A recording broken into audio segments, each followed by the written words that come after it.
പോയിടാം നാം യേശുവിനായി സാക്ഷികളായിടാം. പോയിടാം നാം.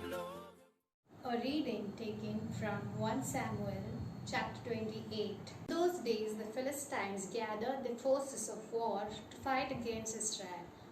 Achish said to David, "You know, of course, that you and your men are to go out with me in the army." David said to Achish, "Very well, then you shall know what your servant can do." Achish said to David, "Very well, I will make you my bodyguard for life." Now Samuel had died, and all Israel had mourned for him and buried him in Ramah, his own city. Saul had expelled the mediums and the wizards from the land. The Philistines assembled and came and encamped at Shunem. Saul gathered all Israel, and they camped at Gilboa.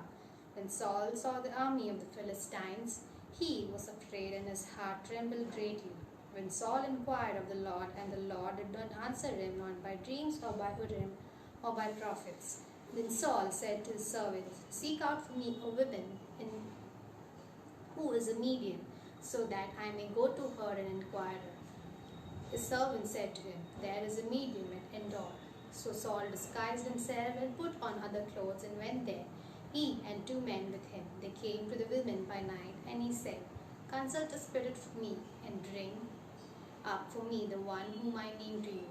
The women said to him, "Surely you know what Saul has done. He has cut off the mediums and the wizards from the land.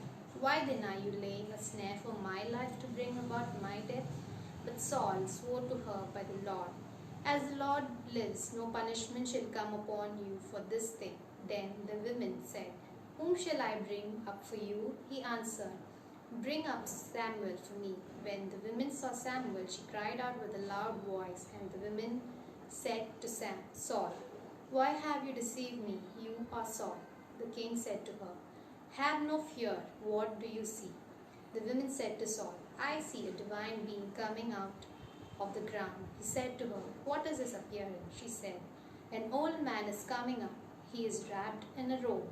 So Saul knew that it was Samuel, and he bowed with his face to the ground. And then Samuel said to Saul, "Why have you disturbed me by bringing me up?" Saul answered, "I am in great distress, for the Philistines are warring against me, and God has turned away from me and answers me no more, either by prophets or by dreams."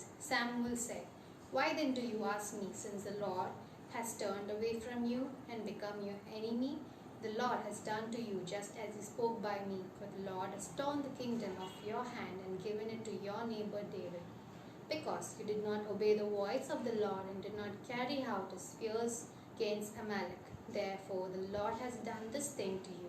Moreover, the Lord will give Israel along with you into the hands of Philistines, and tomorrow you and your son shall be with me."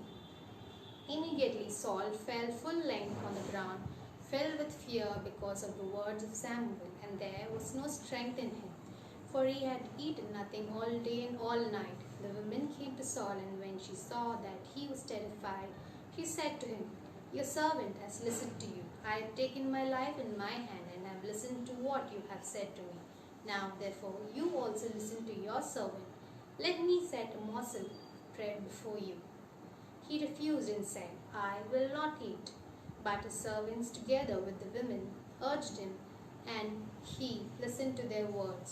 So he got up from the ground and sat on the bed.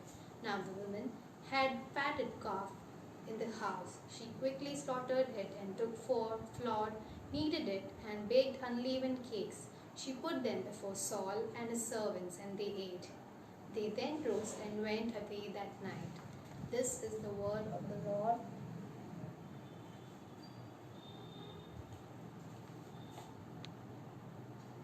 പോയിടാം നാം ലോകം മുഴുവനും, പോയിടാം സുവിശേഷവുമായി, പോയിടാം